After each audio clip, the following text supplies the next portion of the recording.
Bueno, entonces estamos en la lección 12, la obediencia. Vamos a ver el día de hoy el llamado a la obediencia. La obediencia marca a un verdadero creyente. 3 y 4 ejemplos de desobediencia y obediencia. 5 promesas y bendiciones de obediencia. 6 áreas de obediencia donde debemos obedecer. 7 la actitud hacia la obediencia. Y 8 la aplicación. Y este es nuestro texto, ¿no? El texto de nuestra lección del día de la fecha, el día de hoy. Primera Juan 2, 3, 4. ¿Alguien se anima de memoria? Y si no, pues alguien que lo lea.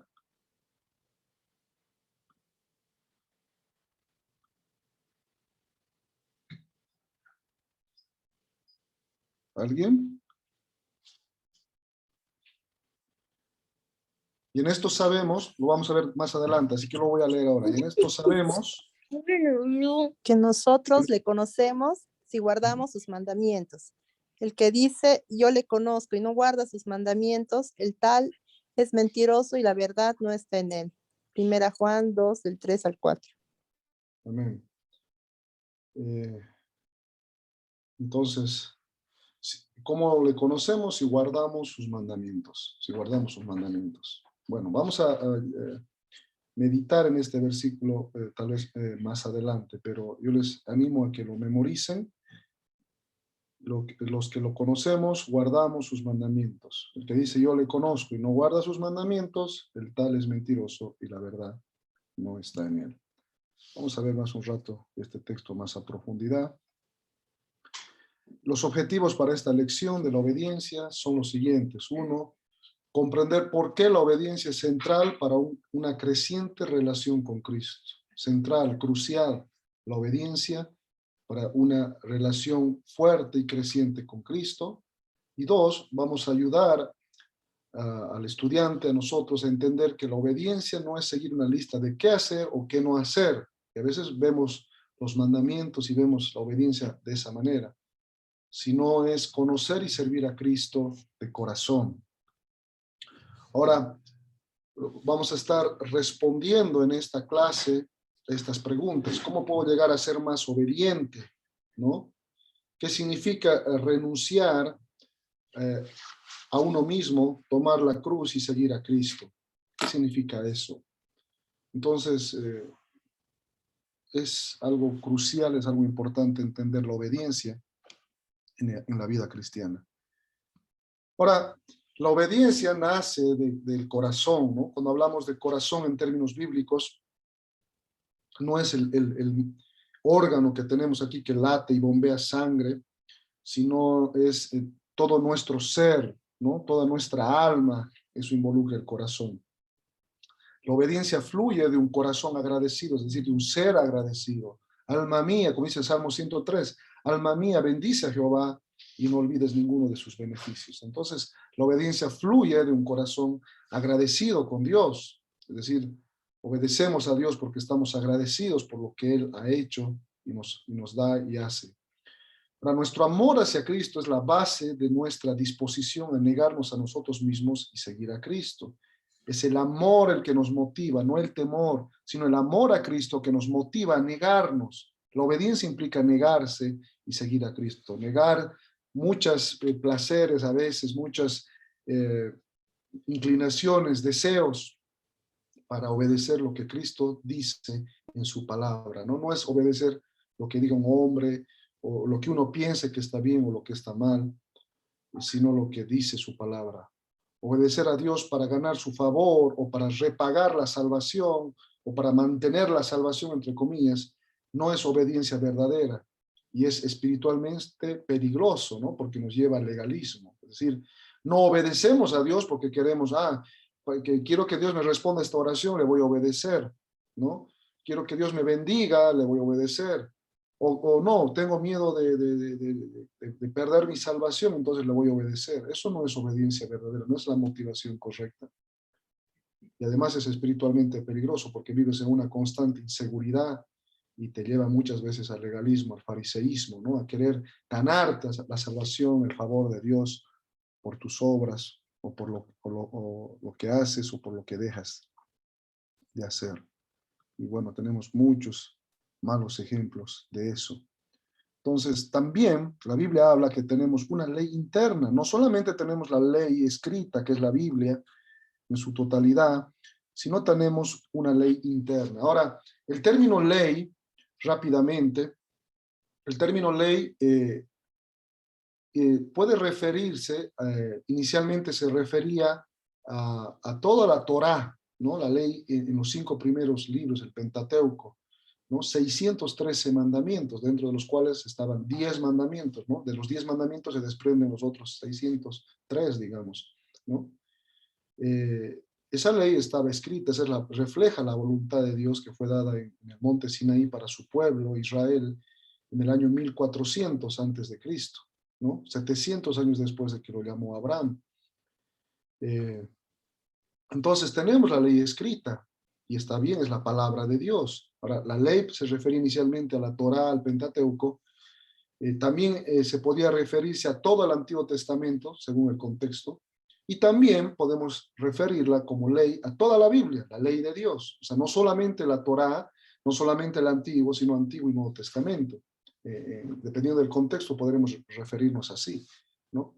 Por eso el Salmo 19 dice, la ley de Jehová es perfecta. Obviamente, cuando escribió eso David, en el año 1000 antes de Cristo, él hacía referencia a la Torá, porque no había el resto del Antiguo Testamento ni el Nuevo Testamento. Pero ahora nosotros, una vez completado el canon, lo que hemos visto en la lección 1 de esta serie, podemos decir que la ley de Dios es toda la palabra de Dios, ¿no? Y ahorita voy a explicar algunas diferencias. Entonces, la obediencia fluyendo del corazón es la verdad de que los cristianos tienen la ley de Dios escrita en sus corazones. Es decir, ahora en el nuevo pacto, los creyentes no solamente tenemos, no solamente tenemos la ley escrita, sino está escrita en nuestros corazones. El nuevo pacto dice de que pondré, Jeremías 31:31 dice, pondré mi ley en vuestros corazones. Esa era la promesa de un nuevo pacto. No como el antiguo pacto que estaba escrito solo en piedra, dice incluso 2 Corintios 3:6, ¿no? Sino la ley del Espíritu, que es el nuevo pacto. Entonces nosotros los creyentes ya no estamos sujetos al antiguo pacto, al pacto que Dios hizo con Moisés en Sinaí, donde le dio los 10 mandamientos, y luego se desarrollaron los otros 613 mandamientos. Ese era un pacto ahí que hizo con su pueblo, que involucraba mucho más que los 10 mandamientos, no solo los 10 mandamientos, mucho más. Y en ese momento la obediencia a la ley era principalmente externa, motivada externamente, ¿no? Para que Dios te bendiga, y también tenía mucha ritualismo, muchos sacrificios que había que hacer, había un templo, un tabernáculo primero y luego el templo, había muchas leyes ceremoniales que se llaman, es decir, relacionadas al templo, ¿no? Ofrendas, holocaustos, ofrendas de paz, ofrendas de expiación. Había 5 tipos de ofrendas que vemos en Levítico. Había el día de la expiación, cuando se presentaba un corderito que sustituía los pecados del pueblo, que cargaba los pecados del pueblo. ¿Qué más? Teníamos leyes civiles que se aplicaban a Israel, por ejemplo, respecto a la inmoralidad sexual, a la fornicación, respecto a los pobres, respecto a los asesinatos, a muchas cosas, leyes morales, ¿no? Pero ahora la ley es principalmente interna. Obviamente sigue vigente la palabra de Dios, obviamente, pero principalmente es interna, porque el Espíritu Santo ahora mora en cada creyente. En el Antiguo Testamento, el Espíritu estaba con el que estaba encima del creyente, venía temporalmente con el creyente, pero ahora en el nuevo pacto, a partir de la muerte y resurrección de Cristo, el Espíritu Santo está en el creyente, dentro del creyente, es interno. Y es el Espíritu Santo que graba la ley en nuestro corazón, que nos faculta a entenderla y a obedecerla. Ahora, los cristianos somos libres ahora en el nuevo pacto de la esclavitud de la ley, como dice Pablo en Romanos 6.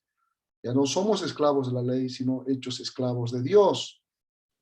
Ahora somos libres para servir a Dios con amor y regocijo. 1 Juan 4:19. Es decir, lo que nos motiva ahora es el amor a Cristo, lo que Él ha hecho en la cruz por nosotros. Cristo cumplió la ley por nosotros. Él obedeció perfectamente la ley por y para nosotros. Ahora, eso no significa que nosotros ahora ya no observamos la ley. Obviamente hay la ley que algunos llaman moral: no robarás, no mentirás, los 10 mandamientos: no amar a Dios de todo, con todas nuestras fuerzas, no tomar su nombre en vano, santificar el día de reposo, en este caso ya no el sábado, sino el domingo, en honor a la resurrección de Cristo, ¿no? Y otras cosas, pero, y otras partes del decálogo, ¿no? O sea, obedecemos la ley, pero la motivación ya es el amor, ya es el Espíritu Santo el que nos motiva a hacerlo por agradecimiento y por amor, no para alcanzar el favor de Dios, no para mantener salvación ni para alcanzar salvación.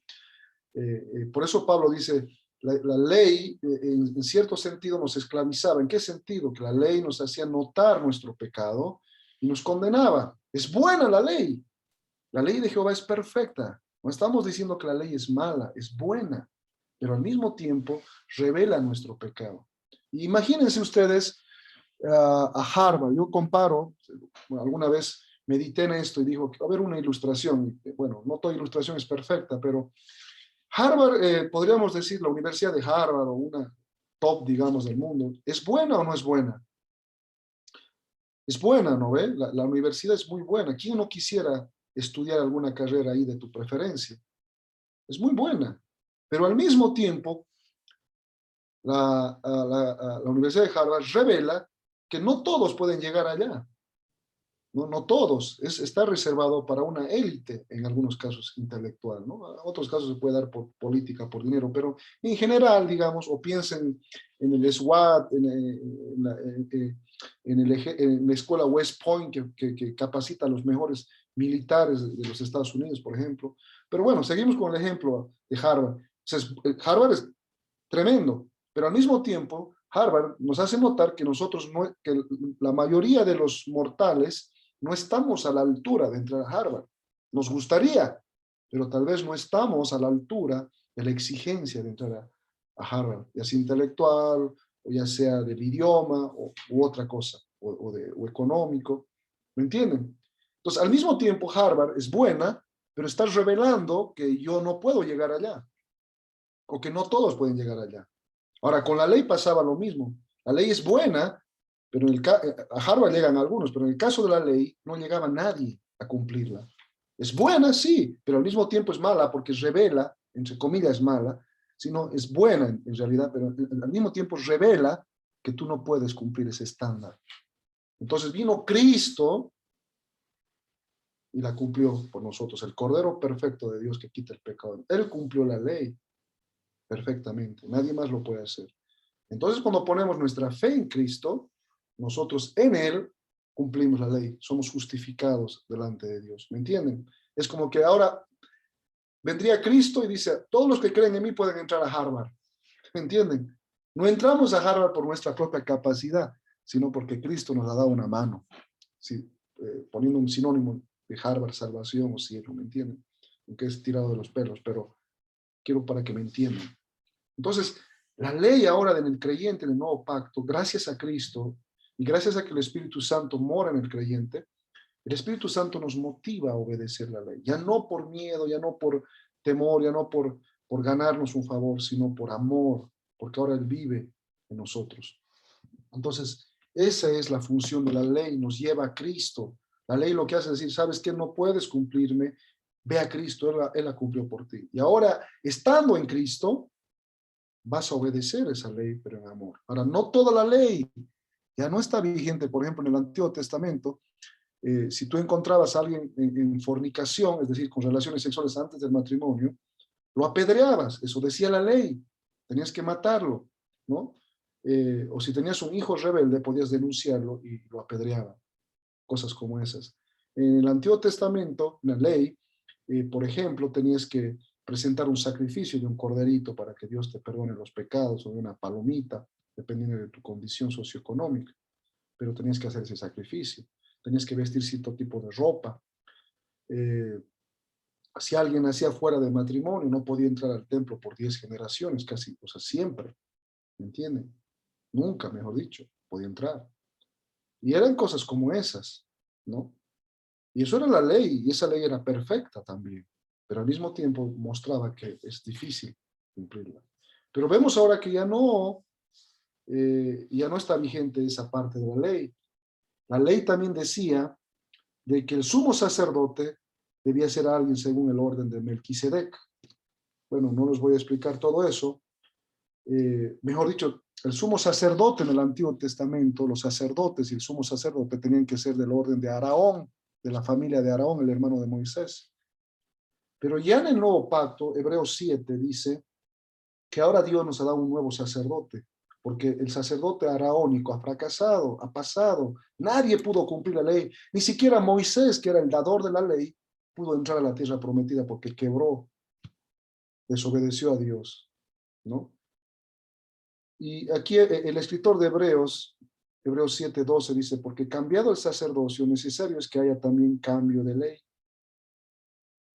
¿no? Y aquel de quien dice esto es de otra tribu, de la cual nadie sirvió al altar, y está hablando de Jesús, porque manifiesto es que nuestro Señor vino de la tribu de Judá, de la cual nada habló Moisés tocante al sacerdocio, ¿no? Y es según el orden de Melquisedec. Y él dice que, y el capítulo 8 y 9 de Hebreo nos hablan de que el nuevo pacto ha dado por viejo al primero, lo que se da por viejo y se envejece está pronto a desaparecer. O sea, no es que no está vigente, pero está vigente en lo que respecta, está vigente en aquellos aspectos en los cuales, por ejemplo, ya no está vigente lo que apedrear a la gente, ¿no? Ya no está vigente traer sacrificios, porque Cristo ya fue nuestro sacrificio y nuestro sumo sacerdote. ¿Me entienden? Eh, entonces, los 10 mandamientos están vigentes, sí, pero ya como consecuencia los obedecemos por amor, como una norma ética, no para alcanzar salvación. Y no observamos el sábado porque la iglesia empezó a reunirse el domingo en honor a la resurrección de Cristo, Hechos 27, el primer día de la semana, 1 Corintios 16:2, el primer día de la semana, ¿no? Y todos los registros históricos que tenemos de los primeros cristianos indican que empezaron a reunirse el domingo, el primer día de la semana. 200 años antes de Constantino, porque hay quienes dicen que fue Constantino que instituyó el domingo en el año 313, pero tenemos evidencia bibliográfica de papiros, de libros, bueno, de escritos, mejor dicho, 200 años antes, en el siglo I, donde indicaba que ya se reunían el domingo, incluso escritos de los discípulos de los apóstoles, en honor a la resurrección de Cristo, inaugurando el nuevo pacto.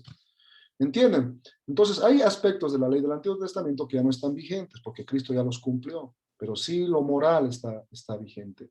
Ahora, obviamente sigue vigente, no fornicarás, no adulterarás, no mentirás, todo eso está vigente, pero ya no nos condena, porque Cristo la cumplió. Y nosotros debemos obedecer en amor. Ahora, por eso Dios nos llama a la obediencia, dicho eso. Y disculpen por la introducción, pero es necesario porque si no se cae en un legalismo. Ahora, Dios nos llama a obedecer y eso es lo que vemos en la sección 1:1 de nuestro material. No sé si podemos ir. Sección 1:1.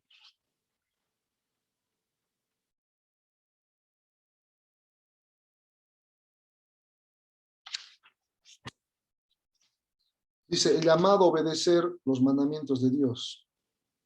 1. En Juan 14:15 Jesús dijo, si me amáis, ¿qué?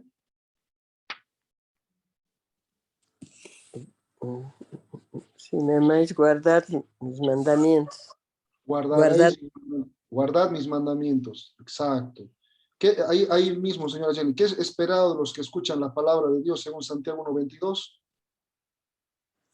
Sed hacedores de la palabra y no tan solamente oidores. Exacto, sed hacedores de la palabra y no solamente oidores. Los que me aman guardan mis mandamientos. Está hablando de los mandamientos de toda la Biblia, ¿no? Y ya a la luz de la revelación del Nuevo Testamento ya sabemos que hay unos que han prescrito en Cristo. Y Cristo incluso trajo otro mandamiento, bueno, el mandamiento de amarnos unos a otros que estaba en la ley, en el Antiguo Testamento. Nos manda, por ejemplo, Cristo, id por el mundo y predicar el Evangelio. Ese es un mandamiento igual que no estaba en la Torá. En la Torá no dice que vayamos a predicar el Evangelio a todo el mundo, pero sí Jesús dijo, id por el mundo y predicar el Evangelio. Sí Jesús dijo, perdonad a vuestros enemigos. Sí Jesús dijo, sujetad a vuestras autoridades, orad por la salvación. ¿Me entienden?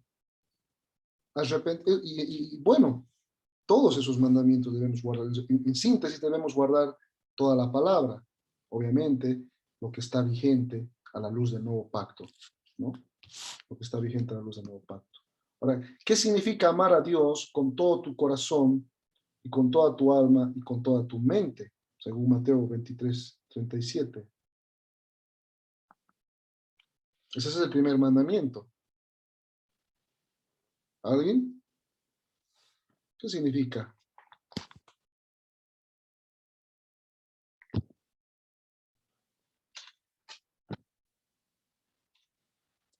Mateo 23:37.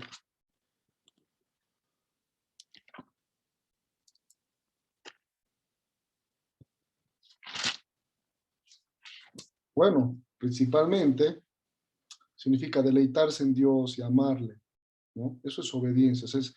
Hemos dicho, con todo tu corazón es con todo tu ser, con toda tu alma, con toda tu mente, todo lo que forma parte de tu ser. Eso es con todo, con todo, con todo, ¿no? Eso es lo que Dios nos manda. Ahora yo les pregunto, Dios nos manda a obedecer y está bien y debemos hacerlo. ¿Hay alguien que pueda amar con todo su corazón, con toda su alma y con toda su mente a Dios las 24 horas del día? Les pongo un ejemplo. En el momento del día que pecamos, aunque sea por 1 minuto o por 10 minutos, o nos peleamos o discutimos con alguien de mala manera, o deseamos el mal o pensamos mal, en ese momento hemos dejado amar a Dios con todo nuestro corazón. ¿Me entienden? En ese momento. Porque si no, no hubiéramos pecado. El pecado es desobediencia. Entonces, nadie lo puede hacer. Por eso que tenemos a Cristo ahora. Por eso es que confesamos el pecado en Cristo. Pero eso no es licencia para pecar. Dios nos manda a obedecer. Dios nos manda a buscar a Dios. Entonces debemos orar y decir, ayúdame a obedecer tu palabra. Ahora, la obediencia no es algo aburrido. Al obedecer a Dios, debemos glorificar a Dios y deleitarnos en Él. La obediencia produce deleite. ¿Por qué? Porque obedecer a Dios nos libra de mucho dolor, ¿no?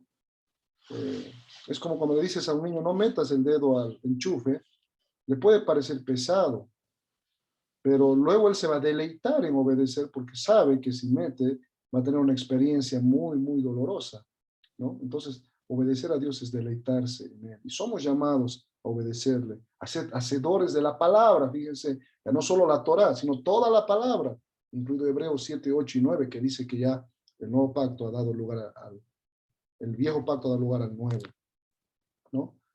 Y que está vigente en los términos en los que el Nuevo Testamento afirma lo que está vigente, ¿no? Como les digo, los 10 mandamientos están vigentes, pero no para salvación, sino como amor, con amor como guía para nuestra vida. Ahora, el llamado que tenemos a la obediencia es un llamado de seguir a Cristo. Seguimos ahí en nuestro material, el llamado a seguir a Cristo, el B1. ¿Qué es requerido de una persona que siga a Jesús según Lucas 9:23? A, B y C. ¿Alguien? Hermanos, rápido, así me ayudan, porque tenemos que avanzar. Ahora vamos a ver más el material. A, Niéguese a, dice, adelante, adelante. niéguese a sí mismo, tome su cruz cada día y sígame. Ok, pueden poner eso. Entonces, A, negarse a sí mismo. Fíjense, la obediencia es negarse a sí mismo.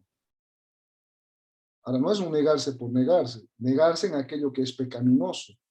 ¿Entienden? Yo me niego a mentir, yo me niego a robar, yo me niego a fornicar. Eso es negarse a sí mismo. ¿Para qué? Para tomar su cruz cada día.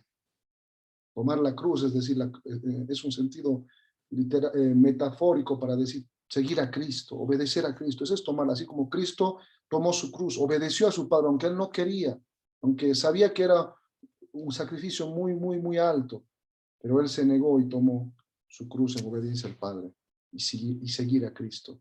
No es un abstenerse como hacen los estoicos o como hacen los budistas o como hacen gente que tiene dominio moral, dejan de comer, ayunan, como los musulmanes, un mes en el Ramadán, abstenerse de ciertas cosas, ¿no? Como hay gente que lo hace así, ¿no? Los ascetas.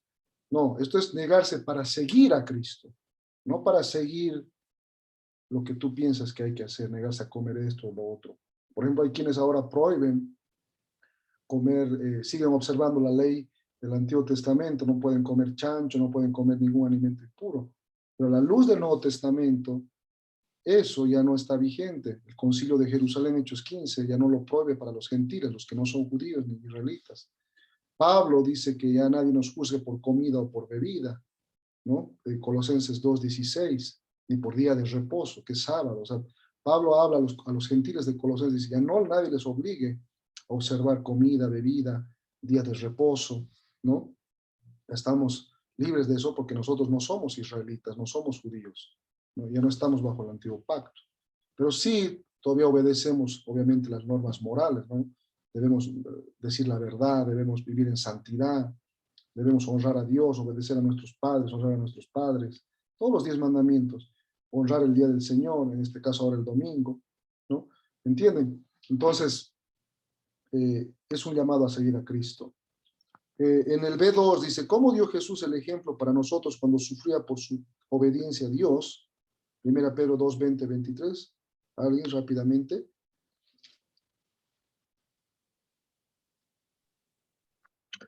Dice, no respondía a las maldiciones, según 1 Pedro 2, 20, 23, ¿no? No respondía a las maldiciones, no amenazaba cuando padecía, encomendaba su causa al que juzga justamente. Amén. Dice que él no cometió pecado ni engaño alguno salió en su boca, ¿no? Y no respondía, no pagaba mal, por mal, digamos, ¿no? No amenazaba y se encomendaba a Dios. O sea, él obedeció a su padre aún en las situaciones más complicadas. ¿Saben qué? A veces es fácil obedecer a Dios, controlarnos en nuestras palabras y acciones y reacciones cuando todo está en calma. Pero cuando alguien te acusa injustamente, cuando alguien dice algo que vos piensas que está mellando tu honor, que te está humillando, que te está afectando de alguna manera, ahí sí reaccionamos mal, ¿no? Mientras no estamos en una situación normal, todos somos santitos y obedientes, pero Dios nos prueba sobre todo cómo reaccionamos ante las situaciones más difíciles, de aparente injusticia, por ejemplo. Aún ahí debemos guardar nuestras reacciones, ¿no? Pedirle al Señor, no es nuestra fuerza. Ahora, el llamado a la sumisión, según Romanos 12:1, ¿cómo debemos presentarnos a Dios?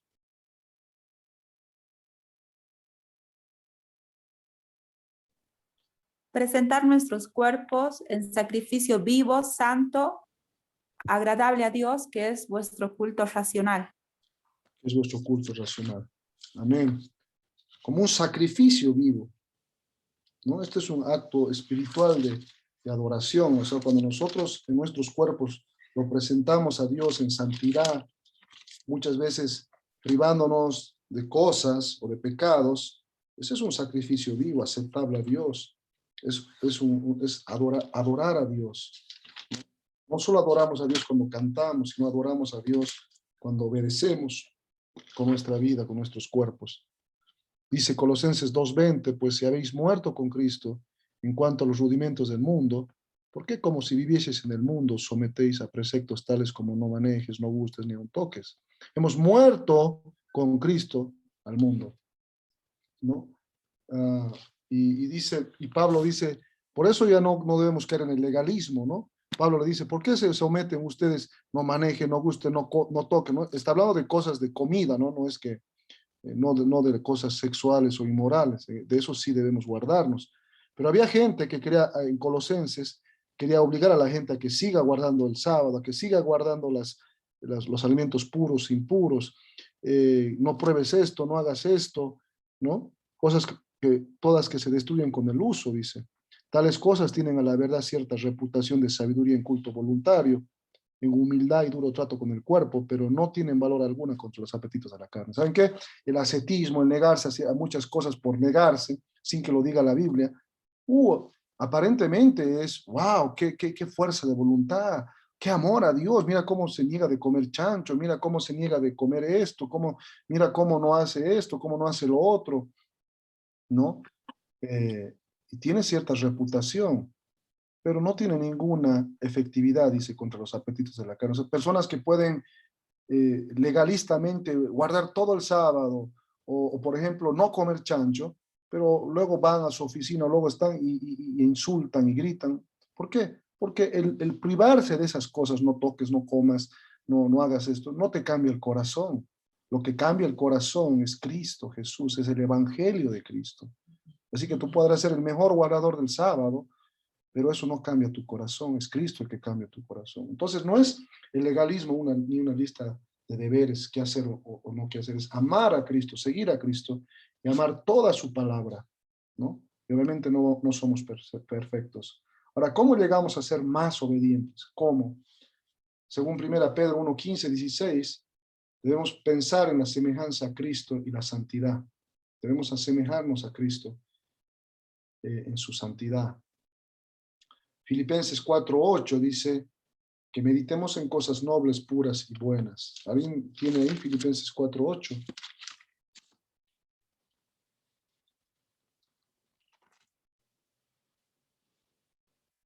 Me acuerdo que sabía de memoria este texto. Buenas noches, yo lo leo. Adelante. Por lo demás, hermanos, todo lo que es verdadero, todo lo honesto, todo lo justo, todo lo puro, todo lo amable, todo lo que es de buen nombre, si hay virtud alguna, si algo digno de alabanza, en esto pensad. ¿Y sigue el 9 más? Por favor, Soliman.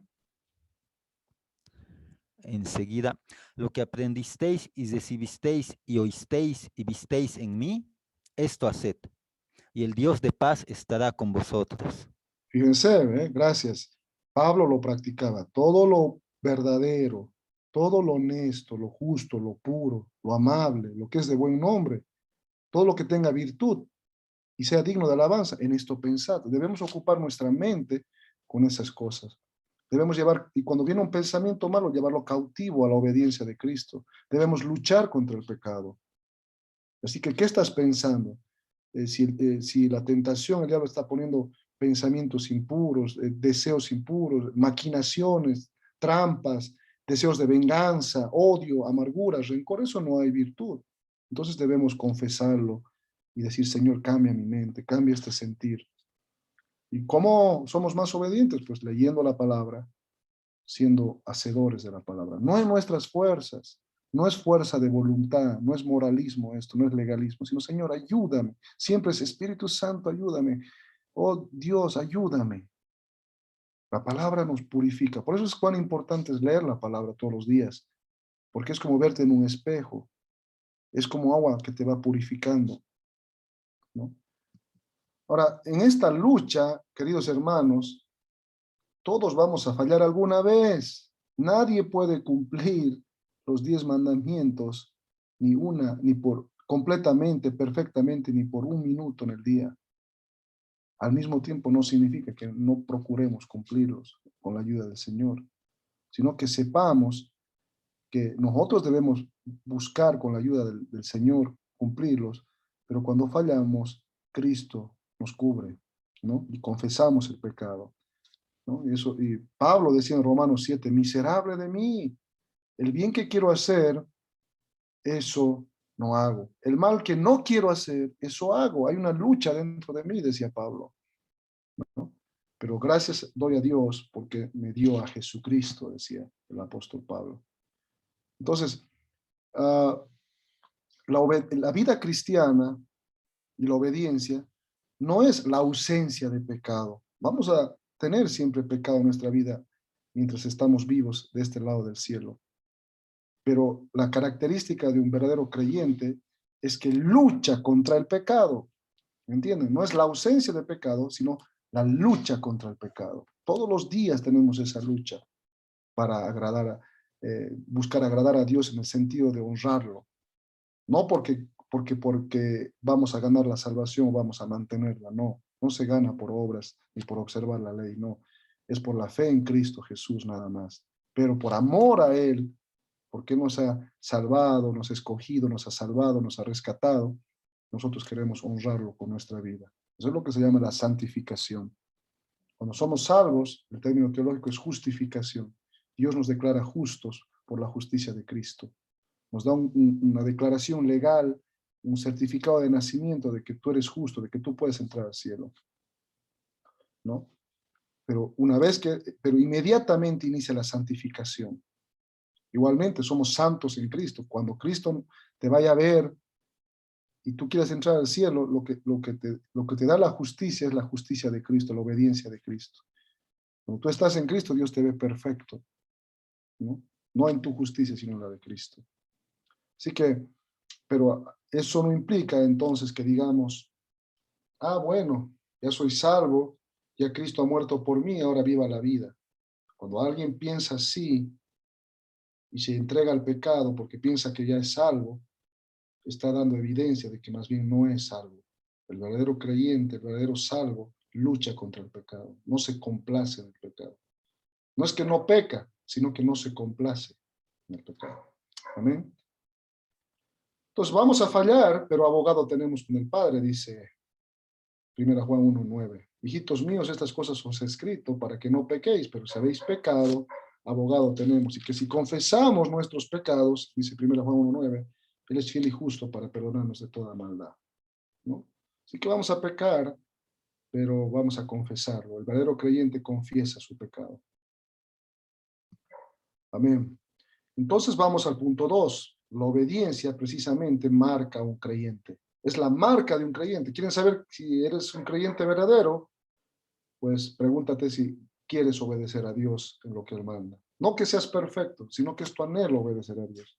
Por lo menos está el deseo. Ahora, llevarlo a la práctica, vamos a luchar, vamos a caernos, levantarnos, pero caminamos. Otra frase que siempre digo y que recuerden, el cristianismo no se trata de perfección, sino de dirección. No se trata de ser perfecto, que nunca pecas. Lamentablemente estamos en una naturaleza caída, que pecamos en el momento menos pensado. Pero se trata de dirección, es decir, cada vez nos acercamos más a Cristo, cada vez apuntamos más hacia la santidad, ¿no? Entonces, no es perfección, pero es dirección. Cada vez crecemos más y más. Ahora, ¿cuáles son las marcas de la obediencia? Vayamos a la sección 2. La obediencia marca un verdadero creyente. Bueno, ahora podemos acá,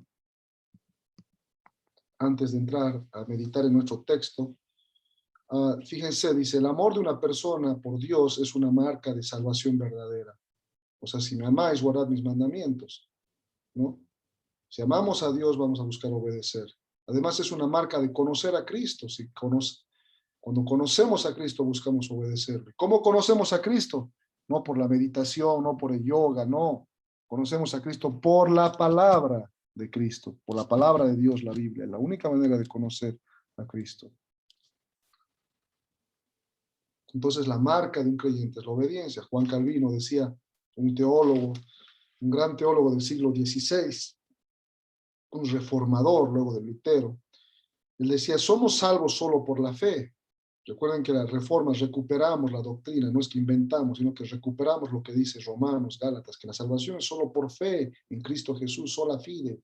Solo por fe podemos ser salvos. Somos salvos solo por la fe, decía. Pero la fe que salva nunca está sola. Es decir, si tu fe es verdadera, si la fe que en Cristo que ha traído salvación va a producir frutos. O sea, nunca estás solo, solo tengo fe y no hay frutos en tu vida. Por eso Efesios 2, 8, 9 dice, por gracia somos salvos por medio de la fe, y esto no de vosotros, pues es don de Dios, no por obras para que nadie se gloríe, ¿no? Pero dice que Dios nos ha salvado, nos ha justificado por la fe para hacer buenas obras. Eso es lo que dice Efesios 2:10, porque somos hechura suya, creados en Cristo Jesús para buenas obras, las cuales Dios preparó de antemano para que anduviésemos en ella. Aún las buenas obras de obediencia y de santidad, Dios nos la prepara. Entonces, sí, somos salvos por la fe. Cree en Cristo y serás salvo. Pero quieres saber si ese creer, si esa fe es verdadera, entonces vendría Santiago y dice, muéstrame tu fe por las obras. No que somos salvos por las obras, no, es solo por fe. Pero la fe va a producir siempre frutos. no perfectos, no, pero sí un deseo creciente de obedecer a Dios. ¿Me entienden? Va a dar fruto. Es como decir, antes éramos, de venir a Cristo, éramos churquis, llenos de espinas. No servíamos solo para pinchar y para ir luego a la leña. Pero cuando venimos a Cristo, Dios sobrenaturalmente, el Espíritu Santo nos regenera y por la fe nos volvemos en vid. Aquí que tenemos mucho en Tarija. De churquis nos convertimos en vid. Ahora, si alguien dice, yo era churqui, enemigo de Dios, ahora soy cristiano, soy una vid, soy un viñedo. Eso es lo que hace la regeneración, cambiar tu naturaleza de churqui a vid. Pero si alguien dice, soy vid, soy viñedo, y vemos en sus ramas y vemos choloncas, decimos, esto está mal, aquí sigue habiendo muchas choloncas. No vemos uvas. Si alguien dice ser vid, tiene que tener uvas como fruto. Ahora, no es que es por tener uvas es vid, ya es primero es vid y luego da uvas. ¿Me entienden? No es que las uvas vienen antes que la planta. Entonces, de la misma manera, somos salvos por la fe, nacemos de nuevo, pero luego damos fruto por el Espíritu Santo. ¿Me entienden?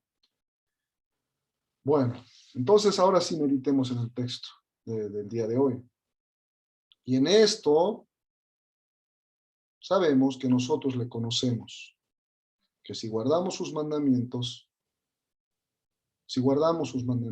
el que dice, yo le conozco a Cristo, pero no guarda sus mandamientos, si no guarda el tal es mentiroso y la verdad no está en él. Recuerden, no estamos hablando de perfección. Nadie puede guardar los mandamientos a la perfección. Pero sí estamos hablando del deseo y la búsqueda de obedecer su palabra. Aún guardar su mandamiento es confesar tu pecado. ¿Me entienden? Es buscar tener comunión con otros creyentes. Es evangelizar. Eso es ser obediente. Pero no es perfección, sino es una práctica, ¿no? Para conocer a Cristo es amarlo y obedecerlo. Obedecemos porque queremos, no porque tenemos que hacerlo. Porque nos ha amado primero, nosotros lo amamos. No sé si alguien quiere comentar algo acerca de este versículo, que es de la lección, el versículo lema. ¿Tiene algún comentario?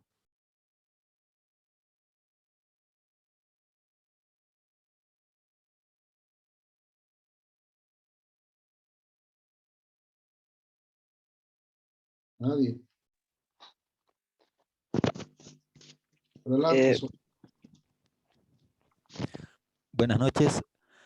Sí, no, yo cuando estaba en la universidad, ya lo comenté aquí, ¿no? Pero a mí me sorprendía, ¿no? Como, digamos, compañeros de la universidad, de distintas iglesias, ¿no? Pero me apenaba más las evangélicas, ¿no? Que sábado en la mañana en el examen hacían trampa, o sea, de forma descarada. No tenían vergüenza de hacerlo, incluso lo decían, ¿no? Pero en la noche, en la iglesia, saltando y bailando, ¿no? Tómame, lo de Hillsong, ¿no? Ajá.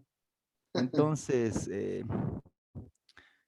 lamentablemente estamos en una sociedad que es muy pecaminosa, ¿no? El pecado es normal, ¿no? Los católicos, los jóvenes católicos lo hacen, ¿no? También sin vergüenza, igual que los evangélicos. Y eso es triste, ¿no? Es muy triste, es un evangelio muy emocional, ¿no? Muy servicial al hombre, pero no hay obediencia hacia sus mandamientos. Eh, es penoso todo eso, ¿no? Sí, eso nomás.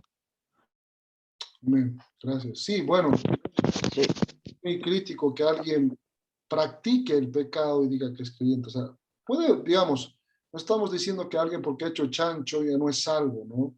No hay nadie perfecto. Por ahí le ha fallado, digamos, la fe, ha cedido a la tentación y ha hecho trampa. Eso no significa que necesariamente que no sea creyente. Pero si es un verdadero creyente, va a ir a la noche o al otro día o cuando lea la Biblia o cuando escuche una prédica y que confronte ese pecado, él va a decir, ay, aquí he cedido, o sea, no me he dado cuenta que soy débil, he cedido, Señor, perdona. y va a luchar contra ese pecado la próxima vez. No que incluso puede volverlo a cometer, pero va a luchar. Pero no hay tal cosa como un cristiano que constantemente en todos sus exámenes hace trampa. Y que cuando viene alguien y lo confronta con ese pecado, dice, hermano, estás haciendo mal al copiar, porque eso es mentir, eso es engañar. Debes pedir perdón a Dios. Y si esa persona rechaza, y dice, no, no, no, yo soy así. O sea, no tiene ningún dolor por ese pecado. Entonces es muy probable que no sea un verdadero creyente. ¿Me entienden? O sea, porque ya practica el pecado y no le duele. En tanto que un cristiano podría pecar, podría hacer trampa alguna vez, porque ha cedido, ha estado débil, pero cuando es confrontado se arrepiente. No es que por eso es salvo, no es que recupera su salvación, no, sino que es la evidencia que tiene el Espíritu Santo en su vida. ¿No? Hermanos, quizás algo más. Sí, adelante. Sí, sí, también, bueno, lo que el texto quizás muestra es, ¿no? La marca de los verdaderos creyentes, ¿no? En cuanto a su prioridad, ¿no? Que cada creyente tiene, la prioridad de cada creyente es obedecer, ¿no? Al Señor. Es una marca, ¿no? Entonces, cada persona que profesa ser cristiano, su prioridad va a estar siempre en obedecer al Señor ante todo, no perfectamente, ¿no? Como dice, pero sí que en eso va a estar su prioridad. Amén. Ese va a ser su anhelo, su deseo. Y será... Pablo, Sí, adelante. buenas noches a todos. Sí, ahí digamos sobre este tema yo quería comentar también que, por ejemplo, particularmente vengo o he nacido en una línea pentecostal y donde no había mucha enseñanza profunda, ¿no? De las escrituras. Sin duda se podía ver el mover de Dios y ciertas cosas, ¿no? Que se le atribuyen. Pero después tuve a raíz de 10 años en una iglesia bastante legalista, ¿no? Entonces, estas cosas como que generan un choque personal, ¿no? En la parte del cumplimiento de las escrituras. Y también comentar de que, por ejemplo, si bien es bueno la instrucción, ¿no? Que uno pueda tener en el hogar, el creer fielmente en la palabra, esto estaba siempre presente, ¿no? Pero había algo que no me dejaba, digamos, estar como en paz, porque uno sabía que había hecho algo malo, que cuando comete pecado no hay algo que podamos ocultar a Dios, ¿no? Entonces, eh, pero poniendo en contraste esto, me tocó ver y lamentablemente creo que está de moda hoy en ciertas iglesias, por eso quiero comentarlo. Es como que se quita ese peso, a veces esa carga que se puede tener, digamos, sobre el temor de las cosas de Dios, de la Escritura. Y es como decir, bueno, mi pastor lo sabe, mi pastor me avala, aquí no te juzgamos, no importa lo que hagas, si eres bueno para algo te utilizamos, puedes, no sé, cantar, pintar, bailar o hacer tu arte. Y eso es como que lamentablemente yo he visto, digamos, y me apena mucho, tengo amigos que han caído en esto, ¿no? Es como que quitamos esa responsabilidad sobre nuestras vidas y bajamos la vara de los principios de Dios y nos medimos bajo el estándar de esa comunidad, digamos, de esa iglesia, del principio del pastor, del que esté a cargo. Y es lamentable, ¿no? Porque si bien estamos en un tiempo muy difícil donde tenemos que luchar personalmente cada uno de nosotros, pero también están los demás, ¿no? Nuestros cónyuges, nuestros hijos, y esto nos juega en contra. Es por eso que los aliento a cada uno y ahí está el desafío, ¿no? De que podamos ser fiel y obedientes a los principios de Dios y no nos conformemos, ¿no? Con quedar bien con el hombre, no nos conformemos con que somos menos pecadores o hacemos menos mal que los demás. Al contrario, debemos tener un celo por esto y valoro a aquellos que realmente puedan confrontarnos con la palabra, ¿no? Cuando uno está aún a tiempo de poder alinear su vida, estamos a tiempo siempre que somos confrontados de podernos acercar a través de Cristo, ¿no? A esta gracia de Dios y tener claro ese sacrificio, tener claro la deidad de Cristo y todo lo que significó esto. Así que eso nos va a dar una conciencia mayor del estado en cual nosotros nos debemos encontrar ante Dios. Amén. Amén, muy bien, muy acertado, muy oportuno. Sí, es verdad, nuestro estándar es la palabra de Dios, no son los hombres, no es lo que nos diga o no diga un pastor. Hay gente que, por ejemplo, hubo escándalos, no tanto en la iglesia católica, por ejemplo, como en un apologista que murió hace poco, muy conocido, Ravi, y había algunos testimonios cuando estas personas, por ejemplo, obligaban a sus víctimas a pecar sexualmente, por ejemplo, o a niños, como han hecho muchos. Ayer leí una noticia de un sacerdote en Chile que murió, no me acuerdo, no sé si se acuerdan el apellido, muy famoso, pero que hasta el Papa lo sacó porque ya era muy innegable su pecado, cómo había violado sistemáticamente a niños, siendo obispo de Chile. Entonces, cuando esta gente presiona a pecar, siempre dice, es como decir, no, Dios me ha mandado que te diga esto, estás haciendo un favor a Dios. Entonces la gente se deja manipular o influenciar, porque si este líder, sea un pastor o sea un sacerdote, me dice, es porque es de Dios, ¿no? No, en ese caso no es nuestro estándar, no debemos guiarnos que algo está bien o mal por lo que alguien nos dice únicamente, sino por la palabra de Dios. Ahora, si el pastor te dice esto está mal o bien y tú compruebas que eso está de acuerdo en la palabra, pues obedece, ¿no? Pero si no está en la palabra, no tenemos por qué. Y no debemos, porque mi pastor sabe este pecado y me deja estar en pecado, entonces estoy bien. Me comentaba una persona, y creo que ya lo comenté algo, pero por ejemplo, que si tú estás en una relación que no es bíblicamente correcta, estás con, había una joven que llama a su pastor y dice, bueno, tengo un novio que no es creyente, y bueno, no estaba en obediencia porque la Biblia dice que no estemos con yugo desigual, y menos en intimidad antes de casarse. Y entonces lo llama al pastor para que hable con el novio y le esperaba que lo confronte, pero luego de eso habla y no lo confronta y todo está bien. Entonces ella no se quedó tranquila, pero otras personas podrían decir, bueno, si el pastor dice que está bien esta relación, pues sigo adelante. Si él no me dijo que está mal, entonces no, pero la Biblia sí dice que está mal.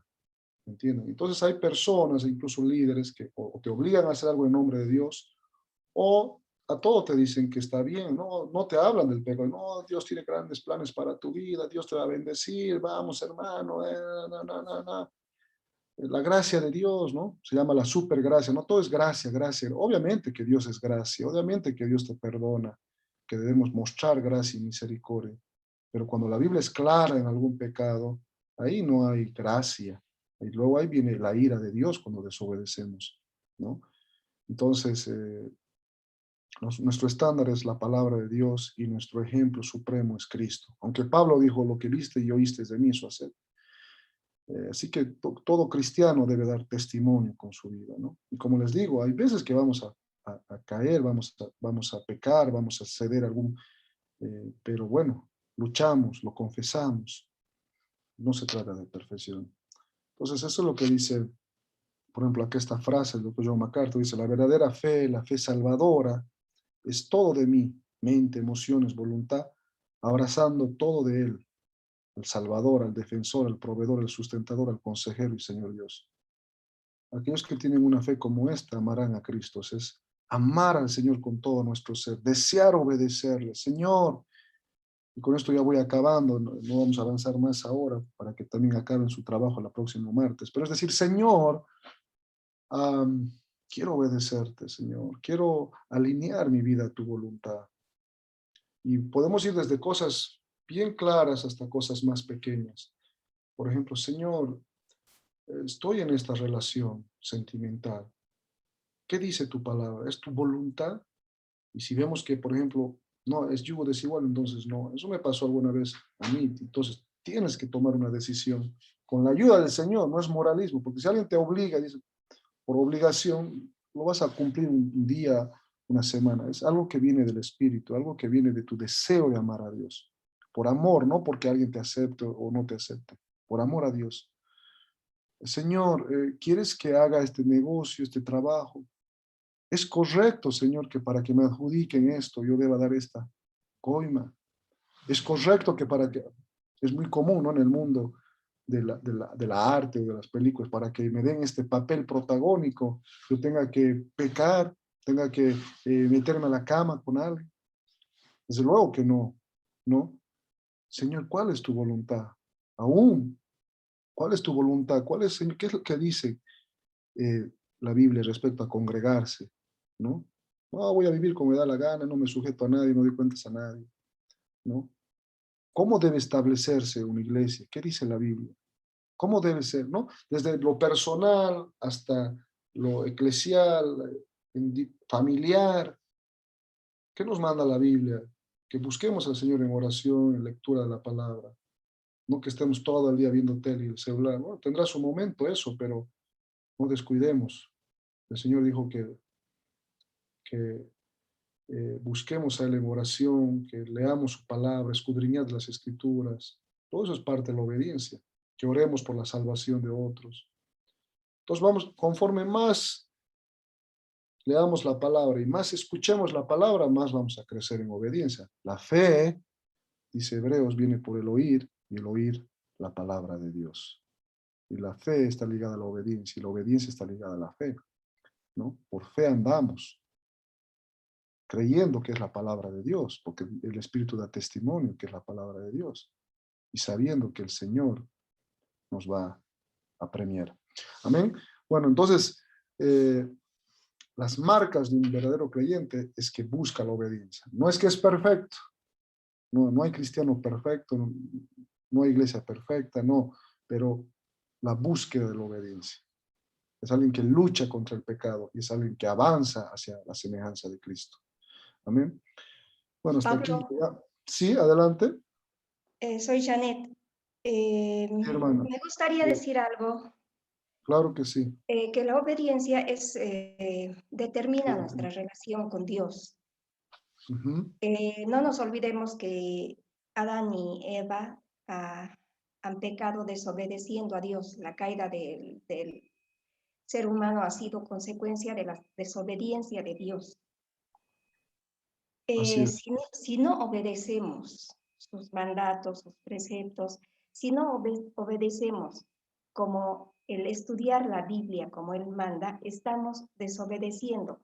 Ahora, ¿cómo lo podemos obedecer si no conocemos lo que Él manda, si no conocemos su palabra, si no conocemos su naturaleza? Así es. No se puede obedecer sin el conocimiento de la palabra. Así es. Entonces, para tener una relación con Dios debemos obedecer. Para mí, vamos a disponer la fe. La fe Él la da como don, pero nosotros en nuestra propia naturaleza podemos decidir obedecerle o no. Así es. Juan 15:10 dice, si obedecen mis mandamientos, permanecerán en mi amor, así como yo he obedecido los mandamientos de mi Padre y permanezco en su amor. O sea que es bien delicado. Para permanecer en el amor de Dios debemos obedecerlo. No es tan simple, no es hoy peco, mañana no.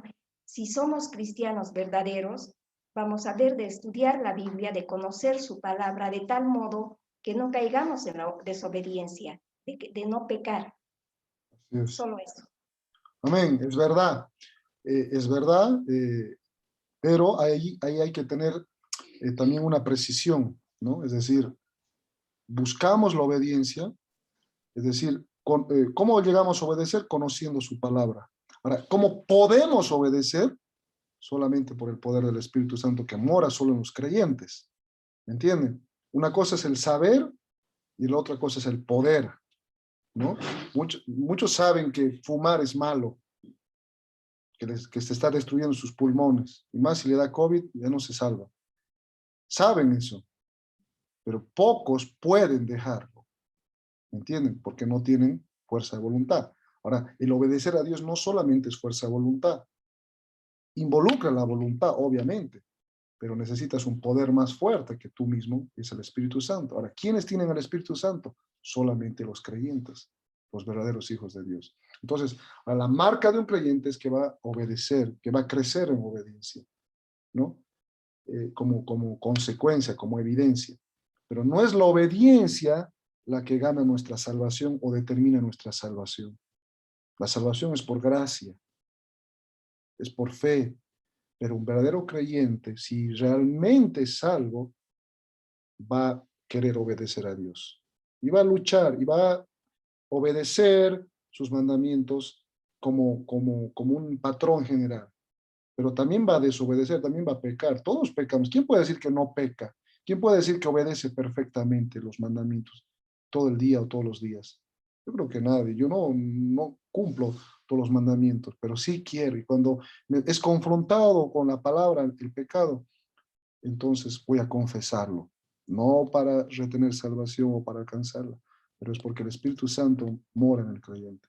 Ahora, cuando tú pecas sistemáticamente y rehusas, pues vas contristando al Espíritu Santo. Y tu comunión con Dios se corta. No tu salvación si eres verdadero creyente, pero tu comunión corta. ¿No? Es como en el matrimonio. Tú estás casado una vez y para siempre. Ahora, cuando hay un pecado en el matrimonio, hay una disputa, se corta esa comunión. Ya no hablas con tu cónyuge, ya no estás con él. ¿No? ¿Siguen estando casados? Sí, no has perdido tu condición de estar casado, pero sí has perdido la comunión. Y por eso es que debemos perdonarnos y pedir perdón y confesarnos para restablecer la comunión. Lo mismo es con Dios, de alguna manera. ¿No? Ningún ejemplo es perfecto para esto. Pero, digamos, con el Señor, el verdadero creyente, el que ha puesto su fe en Cristo y el que anhela al Señor, cuando peca y no confiesa, pues va cortando su comunión con Dios, se va enfriando, ¿no? Y eso es peligroso para su vida espiritual, ¿no? No que pierda su salvación, pero va a vivir una vida miserable, lo va a llevar al pecado, lo va a llevar al desastre, ¿no? ¿Me entienden? Y va a tener consecuencias dolorosas.